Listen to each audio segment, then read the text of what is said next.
Вот это самая счастливая девушка, у которой есть ванна у окна. Зеленый, синий, ну и желтый диван. Кабинет-подводная лодка-поезд. Вообще-то было рассчитано, что в этой ванне возможно полежать вдвоем. Произведения искусства, которые немножко охулиганены. Большое спасибо архитектору, который подсказывает и направляет. Сколько стоит камин? Было предложено сделать тайную комнату на кухне.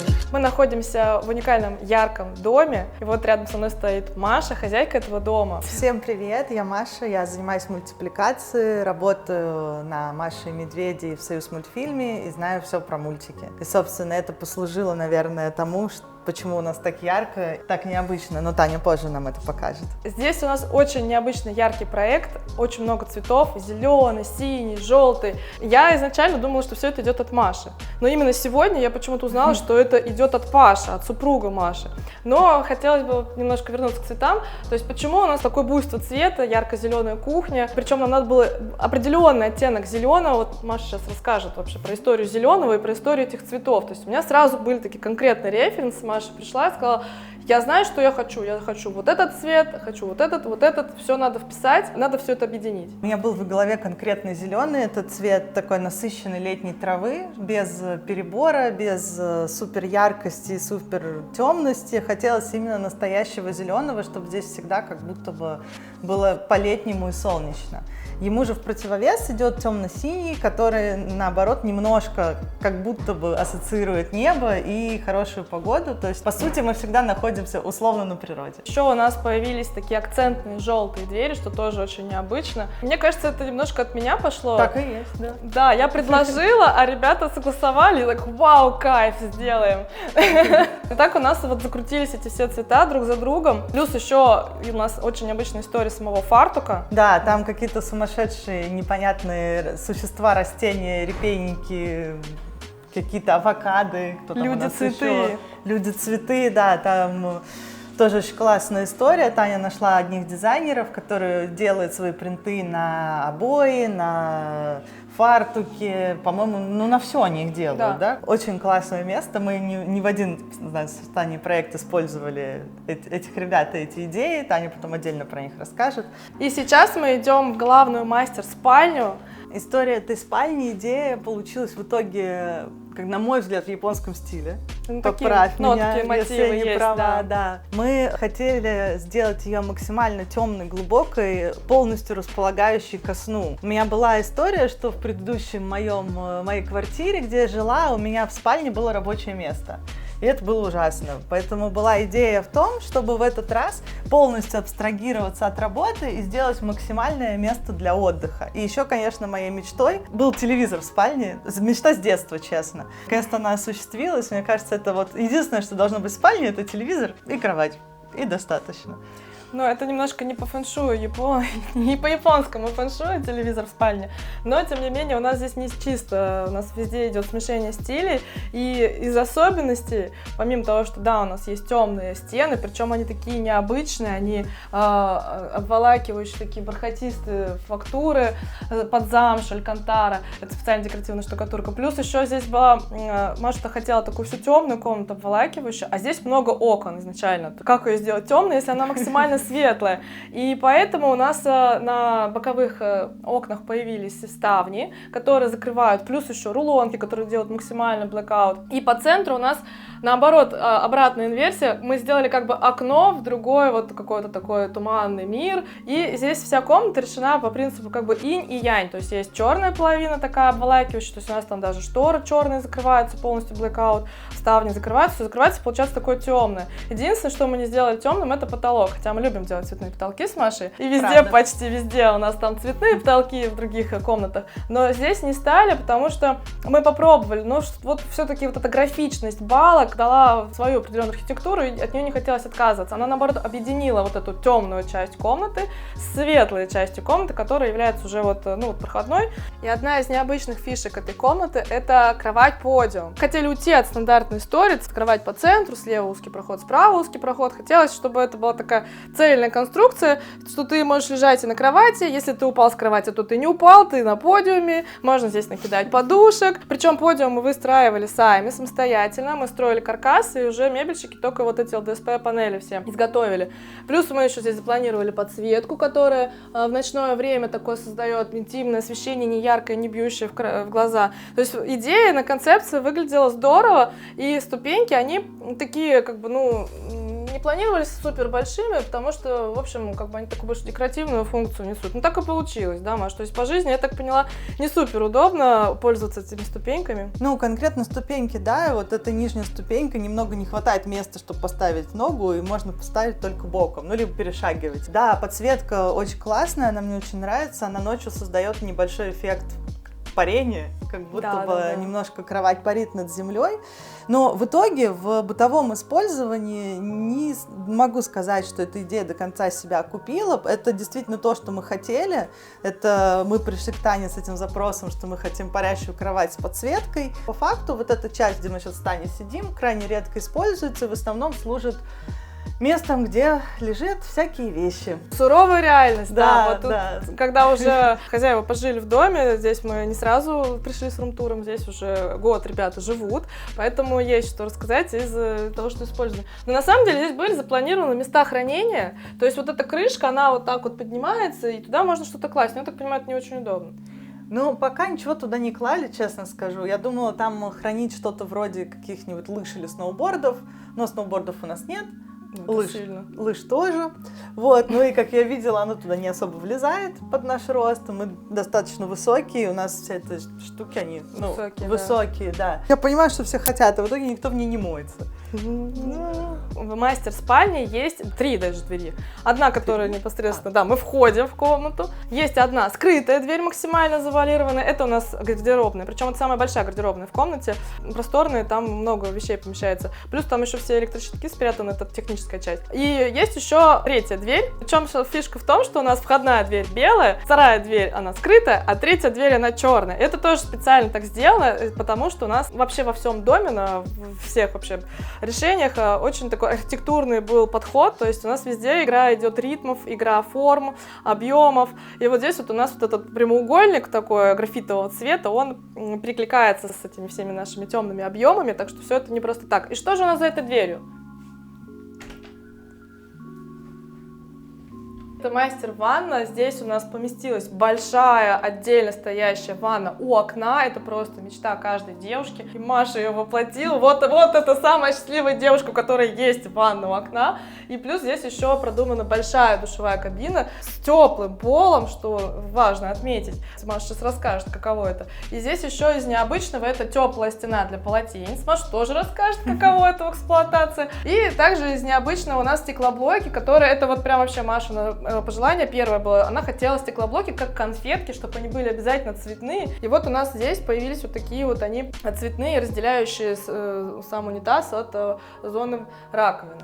Мне действительно очень хотелось стеклоблоки, мне очень нравится, как они выглядят. Они являются какой-то перекличкой между времен Советского Союза, и вспомните наши поликлиники, да? И современностью, но это вот такие, как бы, естественно, цветные другие современные блоки, но что-то такое, какое-то немножко в ретро есть в этом. И все, что Таня сказала про теплый пол, все нравится, все классно, вообще великолепно. Током не бьет, главное? Током не бьет.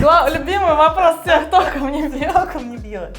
А у нас не может бить током, потому что у нас теплый пол водяной. Ага, точно. Еще у нас здесь теплая стена, она отлично сушит полотенце, потому что здесь оказалось недостаточно места для классического нашего змеевика. Мы, недолго думая, просто положили теплый пол в стену. То есть никакой хитрости здесь не было, просто немножко смекалки. Это, наверное, приятно. Нет, это любимый прием, сейчас такой трендовый даже, я бы сказала. Просто идут уже слухи, что он не просушивает полотенце, что там все равно это тебе не заменит стандартный полотенцесушитель. Ну, вот, а как по практике? Ну, естественно, полностью, честно скажу, я не сушу тут полотенца, потому что они у меня полностью, вот как мокрые после стирки, у меня такого не бывает. Они мокрые, сушатся в сушке. А после душа? После душа они влажные, они спокойно высыхают, все в порядке, да. Но если вы там зальете полотенце, простираете его, да, оно тут будет сохнуть чуть дольше, чем если был змеевик. Но как будто бы плюс еще не надо так важно. Приятно, то, что они всегда теплые, ты берешь, приятно, они тепленькие. Да, это ванна очень классно, но, честно, я полежала в ней один раз за год, поэтому, да, я тот самый счастливый счастливчик, который один раз в год полежал в ванной.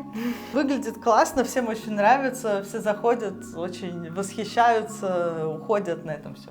Ну, плюс ко всему, эта ванна необычная, она большая, потому что вообще-то было рассчитано, что в этой ванне возможно полежать вдвоем. Да, был такой расчет, но тайм-менеджмент не позволяет это проверить. У нас на стенах керамогранит в сочетании с покраской. То есть покраска у нас только на стене входной, потому что там нет никакого контакта с водой. А керамогранит уже получается на остальных стенах. Здесь идет сочетание керамогранита под такой же опять замшу, ну, такой какой-то. Она даже выглядит как будто бы тактильно такая приятная, бархатная, бархатистая. Не могу ее назвать бетоном. Темный графит цвет, потом у нас дерево в душевой и уже такое акцентное панно за раковиной, за большой вот нарядной раковиной с большим зеркалом. Здесь у нас были выбраны цветы. Это тоже керамогранит, мы выбрали затирку прям тон в тон, и поэтому оно выглядит так вот цельно. Тоже здесь немаловажно, это текстиль, который появился, Римка. Ее цвета, они такие вроде неожиданные, почему вдруг именно такие цвета? Потому что они шли именно от панно. Маша вообще очень здорово работает с цветом. Человек знает точно, какой нужен цвет, это прям кайф. Да, панно очень классное, оно тут появилось случайно, если честно. Это, кстати, тоже твоя заслуга, как и желтые двери. Да, ты предложила, мы решили, что да, это ровно то, чего здесь не хватает. Потому что когда очень много чего делаешь, очень часто уже начинаешь не замечать, что нужно, как сделать лучше. И в этом смысле, конечно, большое спасибо архитектору, который подсказывает и направляет. Потому что да, про плитки бы я не забыла, а вот про панно могла спокойно. Ты снимаешь, что ли? Подожди, не снимай. Правильно, снимай. Архитектурные будни. Еще у нас здесь есть гардеробная, это скрытые двери, тоже Танина предложение. Идея была в том, что одна дверь видная, которая как раз в ванну, где мы только что были, и вторая дверь скрытая. Ну, понятно, что видно, конечно, но для глаза она смотрится как продолжение стены. Здесь у нас гардеробная, довольно большая, вместительная. Немножко здесь беспорядок, за что просим прощения, но порядок тут навести не представляется возможным. Всего хватает, места хватает. Часто, правда, сюда сносится всякое то, что не особо нужно, но, в общем, это такой гардероб плюс хранение, кладовка.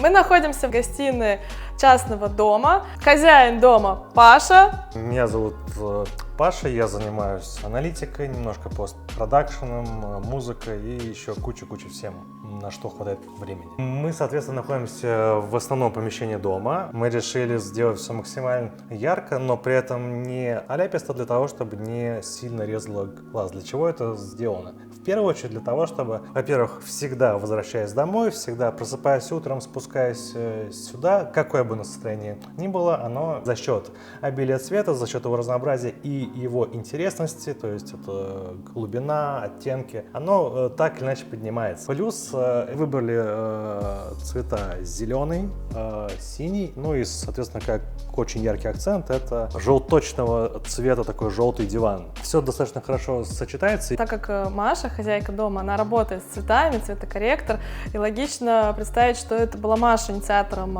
такого буйства цвета, но нет, Маша знала четко, какой должен быть цвет в ее доме.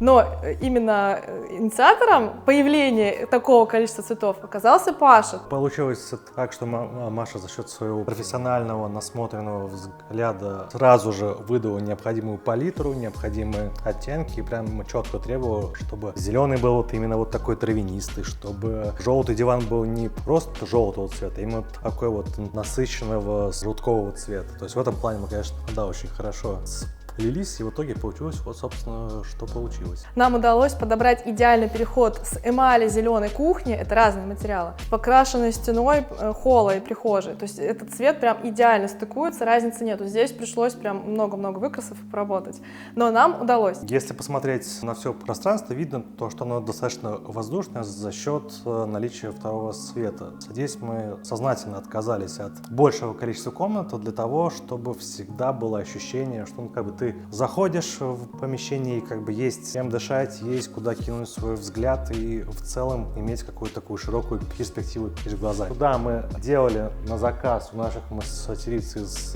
Дагестана такие классные подвесы. Это джутовые светильники. Они к нам ехали достаточно долго, но в итоге идеально вписались. И плюс, когда сумерки или вечер, это окошко есть легкий ветерок, они немножко шевелятся и создают очень прикольную игру света и тени на стенах. Следующий достаточно интересный яркий акцент — это вот эти неоновые картины, которые тоже мы делали на заказ, заказывали из Питера. Фактически наши классические хрестоматийные, наверное, даже произведения искусства, которые немножко охулиганены. В каждой картине есть отдельный вывод электричества, которые объединены, по-моему, единым трансформатором, который спрятан уже в шкафу, но, наверное, об этом лучше Таня расскажет. Надо учитывать, что к неону подключение идет слаботочным проводом, и либо через трансформатор. То есть из-за каждой картины предусмотреть трансформатор, он довольно громоздкий, это была бы проблема, и как-то тяжело все это организовать. Мы здесь, имея опыт уже работы с неоновыми вывесками, у нас был заранее запланировано отдельно вынесенный трансформатор, спрятанный в шкафу с другой стороны, а сюда мы уже непосредственно под каждую картину вывели свой провод уже нужного напряжения, чтобы не надо было делать эти дополнительные трансформаторы. Еще мне хочется сказать, что Паша начал говорить про вот эти вот замечательные подвесы. Они являются, помимо всего, еще главным композиционным акцентом над обеденным столом. Он сделан из массива нашими коломенскими мастерами. Здесь очень много индивидуальных решений, сделанных либо самостоятельно очумелыми ручками нашими, либо заказанных у наших мастеров. И еще я бы хотела уточнить у Паши, как вот так случилось, что он захотел настоящий дровяной камин. Это же просто, это мечта многих, а Паша Конечно. захотел и сделал. Нет, тут все на самом деле очень просто. Если ты строишь дом, ты уж делай его так окончательно под себя и по возможности либо закладывай, либо сразу реализовывай все свои хотелки. Соответственно, одна из хотелок — это был настоящий камин. Для того, чтобы можно было им пользоваться, не бояться попортить весь интерьер, всю отделку, мы специально заказывали топку, которая была бы закрыта с панорамным стеклом. Оно жаропрочное. В любом случае, это было обязательное пожелание, поэтому да, вот мы вот так вот поработали и встроили его в этот дизайн. И, кстати, достаточно часто его используем. То есть зимой он отапливает основное помещение, и если открыты комнаты в другие помещения, очень хорошо. Здорово. Жарко прям, да? Внизу жарко прям, да. Хорошо идет тепло, плюс за счет длинной трубы тут есть специальные вентиляционные решетки, через которые тоже, насколько я знаю, поступает тепло. Ну и плюс, конечно же, это очень классный эффект вечером у камина, когда за окном дождь, серость там или снег валит, очень классно смотрится. Здесь, несмотря на то, что был изначально запланирован фундамент в архитектурном проекте под камин, было не просто его разместить, вот именно прям вот ловили сантиметр, потому что надо было соединить еще с дымоходом в крыше, там, чтобы все сошлось. И здесь с фундаментом, и чтобы объем самого камина был не слишком маленький, не слишком большой, не слишком громоздкий, чтобы он нам не заграждал все проходы, и нам это удалось. И плюс это появилась вертикаль дымохода, которая тоже выстраивалась отдельно, и мы ее сделали тоже акцентной. Она деревянная в цвет потолка. Здесь еще интересны цифры всегда, Паша. Сколько дорогое это удовольствие? Сколько стоит камин? Это 560 тысяч. Это... Сама топка? Нет. Это все вместе. А, это лестница дороже. Да, лестница подороже. Если планировать настоящий дровяной камин, еще и с двойным светом, потому что высота всего этого дымохода тоже это все набегает стоимость, поэтому надо планировать соответствующий бюджет. Но это того стоит, да?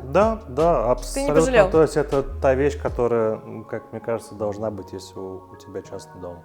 Изначально, когда делался проект, стал вопрос, а как его отапливать, потому что это важный вопрос.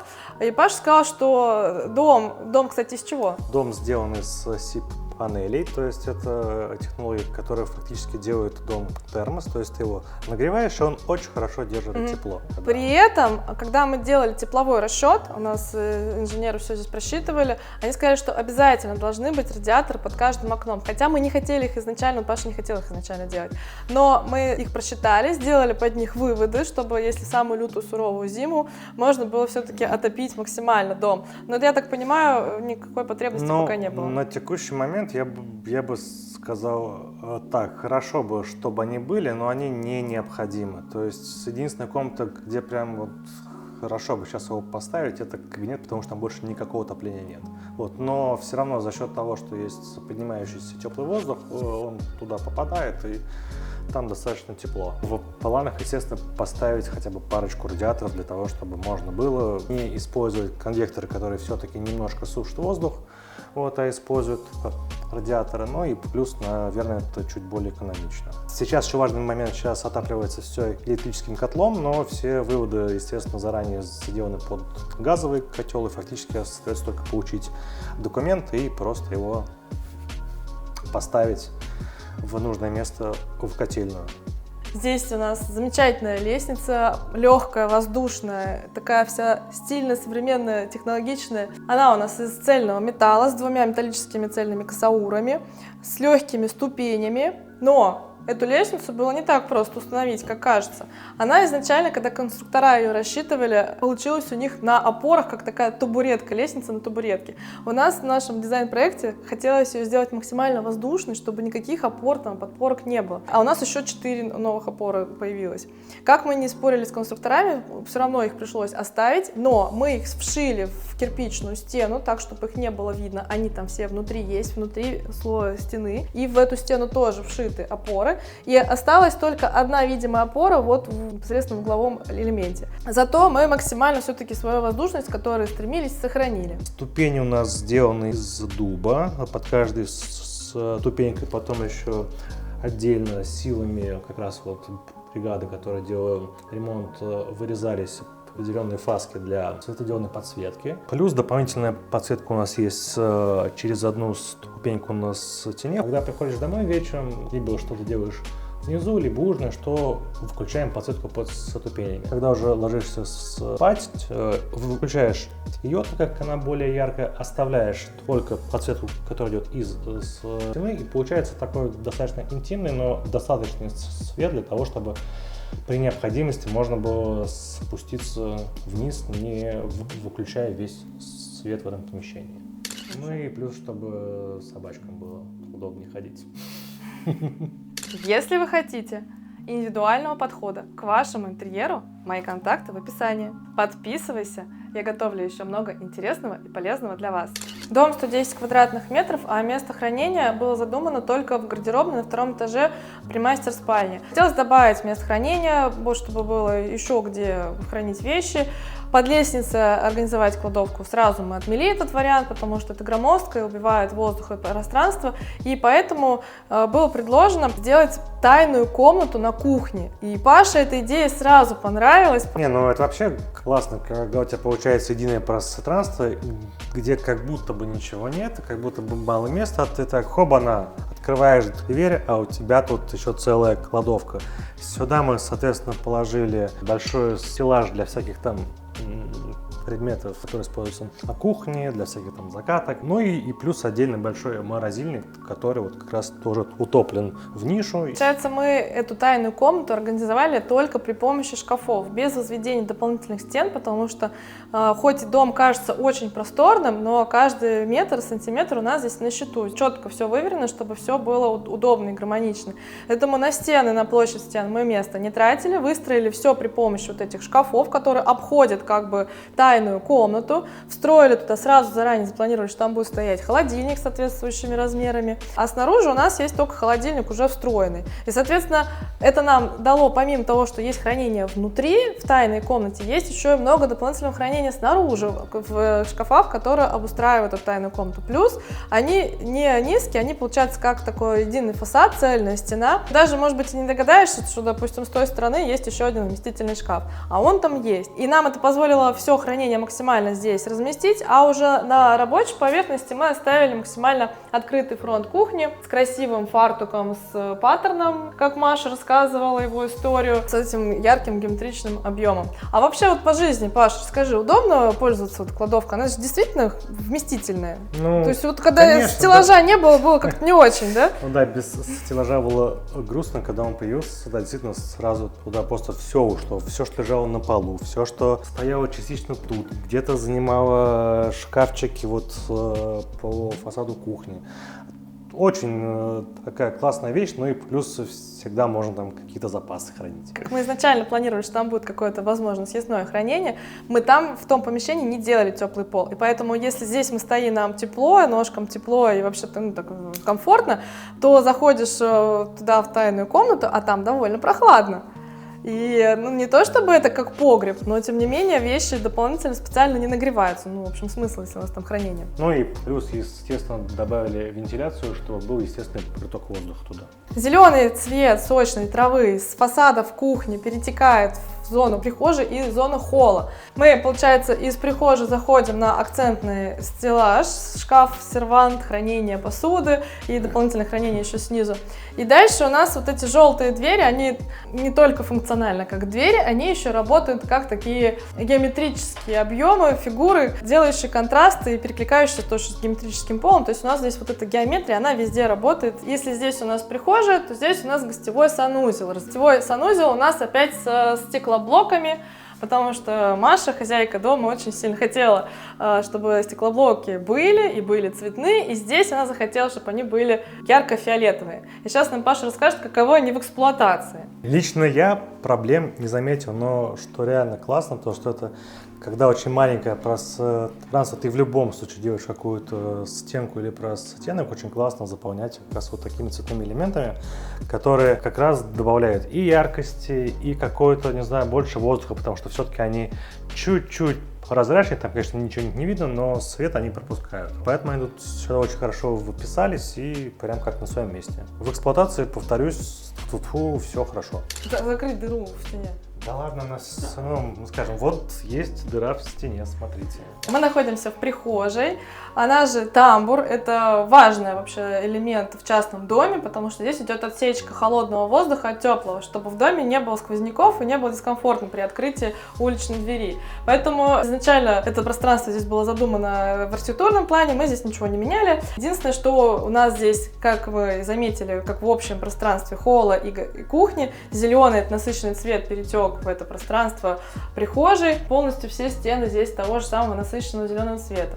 Акцентом у нас является ярко-желтая дверь и этот геометричный ковер на полу, он также перешел с кухни сюда, но на кухне у нас превалируют больше кружочки неправильной формы, а сюда уже переходят такие больше треугольнички, полосочки, которые, в общем, и образовывали весь этот ковер. Здесь тоже была своя задумка, подборка и игра, здесь все не просто так. Вот эта замечательная консоль, она появилась случайно, изначально здесь вообще планировалось другое решение, там, если присмотреться, есть проводок для подсветки селфи большого такого зеркала ростового, то есть здесь должно было быть только оно, но в процессе стройки ребята нашли где-то, где вы на распродаже или где-то случайно нашли. В интернете, да, вот на сайтах с распродажами мебели, вот такую прекрасную вещь. Это консоль из массива дерева и с росписью под Морриса, известного английского графического дизайнера, и она здесь прижилась. Поэтому мы здесь повесили такое в активной раме зеркало. Оно тоже как служит такой элемент. Из особенностей, с технологических каких-то фишек, что здесь у нас есть? Тут есть, во-первых, шкаф, который используется для хранения верхней одежды плюс какой-то обуви. И плюс в этом же шкафу мы спрятали электрощиток, где выведены абсолютно все выключатели, которые есть в этом доме, где выведены все автоматы. Плюс также там есть отдельный выключатель, который вырубает электричество во всем доме. Это первое. И второе, это замечательная дверь. Обязательно почему-то нам захотелось, чтобы это была такая массивная дверь с вертикальной ручкой, которая очень интересно открывается. То есть, если можно заметить, у нее нет обычных ручек, есть только барашек замка, а для того, чтобы ее открыть, у нас есть тайная кнопка, которую ты нажимаешь, и вот тут дверь, соответственно, открывается. Открывание двери электрическое, если отрубается свет, такое может случиться, дверь открывается просто поворотом этого барашка. Это смотрится очень вообще стильно, и плюс ко всему эта ручка с другой стороны подсвечивается на датчике движения. Ты когда приближаешься к двери, она автоматически подсвечивается. Это очень эффектно, классно, удобно, и эффект, как будто тебя встречают, тебя всегда ждут, и здорово. Ну и вечером, да, когда темно, не нужно шарить там руками в поисках ключей, там что-то еще, вот сразу тебе все подсветил, все видно.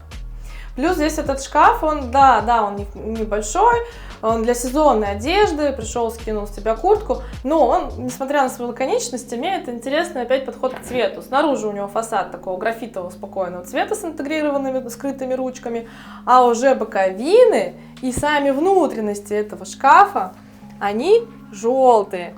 в ответочку входным дверям. То есть вот весь шкаф внутри, он полностью желтый. И, кстати, вот несмотря на то, что ты сказала, что он небольшой, он какой вместительный, столько всего в него поместилось. Мы находимся в гостевой комнате, и все началось с того, что...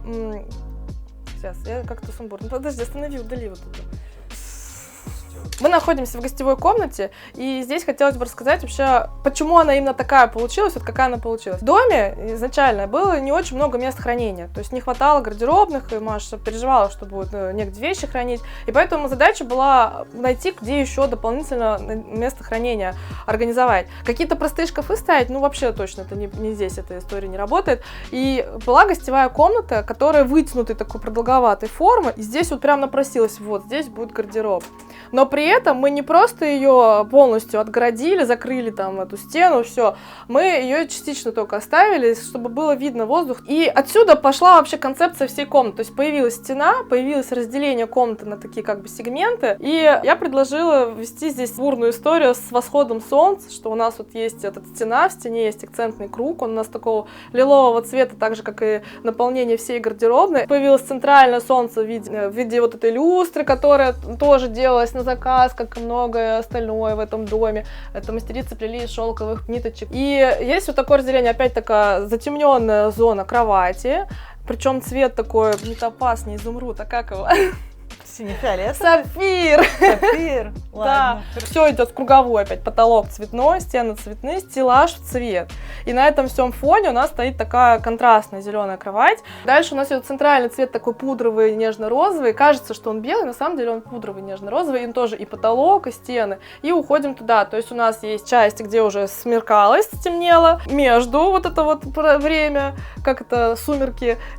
И уже вот тоже там как будто закат. То есть вот цвет был связан с такой философией. Ну, мое любимое место в этой комнате, это, конечно, это книжный шкаф. Я люблю покупать книжки. Именно покупать. Акцент на покупать. Не читать. Читать, наверное, я тоже полюблю, но пока я люблю только покупать. Здесь у меня есть полочки относительно разных тематик про историю искусства. Здесь все про кулинарию, науч-поп, менеджмент и, как ее звать, господи, психология. Отдельная книжка, это полка для Гарри Поттера, конечно же. Английский, художественная литература, мифы, сказания, прочее. Я очень люблю красивую полиграфию с интересными цветами, с интересными историями. И как отдельная гордость, это моя коллекция артбуков. Тут Disney, Pixar. Собираю с удовольствием все мультики, изучаю, смотрю, что нового появляется, как что работает. В общем, это моя такая любимая, не просто красивая, но еще и рабочая коллекция. Классно. Вот. Мы находимся в кабинете. Кабинет-подводная лодка-поезд. Такой вот необычный запрос поступил ко мне от Паши. Я, конечно, была в шоке и очень при этом обрадовалась, но интересно, а как вообще ты пришел к такой мысли, почему именно вот так? Ну, не знаю, у меня всегда ассоциировалось это как бы личное пространство, как какая-то каюта. Плюс, опять же, вспоминая всех этих старых писателей, это Жюль Верн с Капитаном Немо, 20 тысяч лет под водой. Весь этот антураж, он как-то очень всегда мне казался уютным, притягательным и достаточно камерным таким. Поэтому вот было желание тоже что-то такое воплотить у себя дома, чтобы всегда можно было из условного буйства цвета прийти в более спокойную обстановку, и чтобы это было не спальня, плюс это рабочий кабинет, тут скорее как раз вот должны быть интересные элементы, но в целом не супер ярко. Здесь, конечно, задачка была непростая, как обычную прямоугольную комнату превратить в подводную лодку, и здесь я начала изучать много референсов, как выглядят подводные лодки, какие у них особенности, с чем они ассоциируются. Ну и если вы тоже призадумаетесь, то первое, что всплывает в памяти, это конструктивные такие элементы каркаса этого инженерного сооружения в виде подводной лодки. Само пространство у нее испещренное трубами, там какие-то наружные проводки, все открыто идет. Почему-то еще сработала ассоциация затонувших подводных лодок, и поэтому у нас появилась дверь в виде затонувшей двери, такой металлической, ржавой, с люком, то есть она как иллюминатор, как дверь внутри, вот, собственно, каюты или чего-то такого.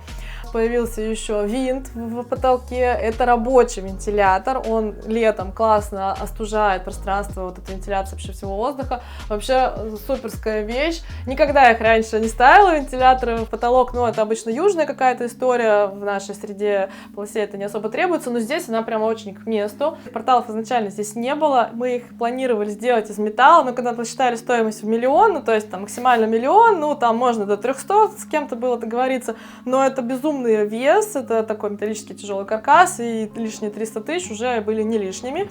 Их было куда применить в другое место. Поэтому мы с мастером обсудили и построили все это из ГКЛ. Хотя так вот сразу и не скажешь внешне, что это гипсокартоновая конструкция, потому что мы ее максимально имитировали, опять же, ассоциативным рядом, как выглядят эти металлические элементы, что у них есть вот эта окантовка. Все это было сделано при помощи молдингов. Эти вырезы сделал сам мастер, это их сразу запланировал. Вот эта скошенная геометрию, я ее отстояла, мы ее тоже сделали. То есть все это было сделано, по сути, из подручных материалов, а эффект как будто бы это настоящий металл. И он у нас по цвету чуть темнее, чем основные фоновые стены. Все стены у нас выкрашены в светло-серый цвет, и потолок в том числе. Я же рассказывала, что мы любим цветные потолки. Но это дает там определенный эффект. Он дает такого, ну, помимо обволакивания, он еще дает эффект бесконечности. Ну и плюс, опять же, все, если вспомнить каюты там или подводные лодки, они, ну, в моем понимании, они все одного цвета, там, и стены, и все, это все в единый цвет у них выкрашено. Помимо подводной лодки, стояла задача сделать смесь подводной лодки с поездом. Поезд — это отдельная история. Паша, почему поезд? Честно говоря, я уже не помню. Единственное, что от поезда это я помню, это была идея сделать в стене дыру и проложить по всему второму свету по периметру стен где-то на уровне второго этажа железную дорогу, и чтобы, соответственно, поезд выезжал из этого кабинета, проезжал вокруг всего дома и возвращался сюда. Но так как все-таки я занимаюсь музыкой, хоть какая-то звукоизоляция нужна, она тут небольшая есть, но как бы не полное шумопоглощение. Вот, решили в итоге не делать в стенках дырки для того, чтобы не убить как раз ту самую звукоизоляцию. Ну и плюс с инженерной точки зрения это было бы немножко сложновато. Помимо этого, у нас здесь опять же работает ассоциативный ряд. Как поезд чем отличается? Он отличается тем, что у него закругленные окна, его вот эти вот, это чисто поезда фишка. У него шторки на окнах такие не до пола. Именно здесь это очень уместно. Они у нас идут не от потолка, они идут от проема и до конца, собственно, оконного. Ковролин на полу тоже. У меня вот ассоциируется, что вот в поездах всегда есть ковровые дорожки. Плюс здесь вот эти все проемы, они, да, опять же, закругленные. И светильники, они тут уже смесь. Они и к поезду, и к подводной лодке такие как бы технические, как-то, не знаю, шахтерские. Но они здесь тоже уместны, потому что они такие именно технологичные, подвесы над столом. Плюс еще, что отсылает нас к поезду, это вот эти обои с такой фактурой необычной, как будто бы это штукатурка, но на самом деле это обои. Помимо обоев у нас здесь еще есть стена с молдингами, с выкрасами, что тоже, ну, я не могу сказать, что это прям прямой отсыл к поезду. Здесь, в принципе, они не прямые, они все больше такие интуитивные, ассоциативные какие-то вот эти вот моменты. И благодаря этому общее впечатление создалось очень необычное пространство, действительно с пониманием, что похоже это на вот как раз запрос, и я осталась очень довольна. Плюс у нас вот эта замечательная композиция, те самые открытые проводки в подводной лодке. Так как Паша музыкант, занимается музыкой, у него много музыкальных инструментов, не только гитара, есть еще у него и синтезаторы, еще другие какие-то были инструменты. Задача была где-то разместить его гитары, и красиво, и чтобы при этом технологично. То есть здесь мы запланировали специально вот такие вот крепежи, это чисто для гитар, с таким мягким окантовкой, чтобы не портилась гитара. Они специально под углом лежат, потому что они, я так поняла, должны так храниться. Фон при этом у этих гитар идет такая вот сетка, приобреталась в Leroy Merlin. Трубы вот эти вот, это трубы для электрики лофтового плана, наружной вот этой проводки. Мы из нее собрали как бы имитацию вот этих труб наружных, как будто мы там в подводной лодке, у нас какие-то здесь механизмы. Вот эти счетчики, датчики, это все...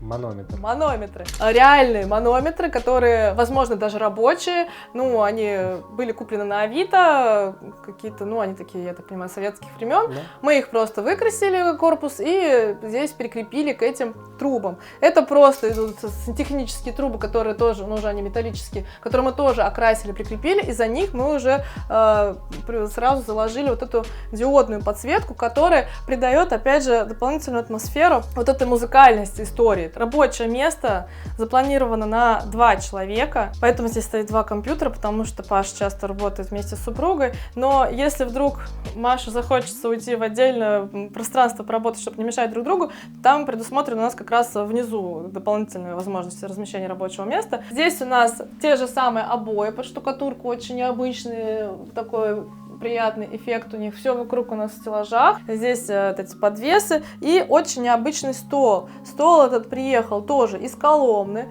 Делали его специально под наш заказ. У него вот такой замечательный резной край, очень тактильно приятный. Причем Паша изначально его вроде не хотел, чтобы он был такой, он хотел его ровным.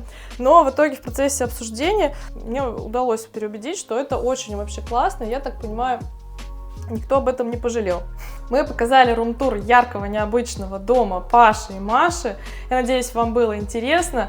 Если у вас есть какие-то вопросы, комментарии, обязательно оставляйте внизу под этим видео. И до новых встреч! Все, всем пока-пока. Пока-пока! Счастливо!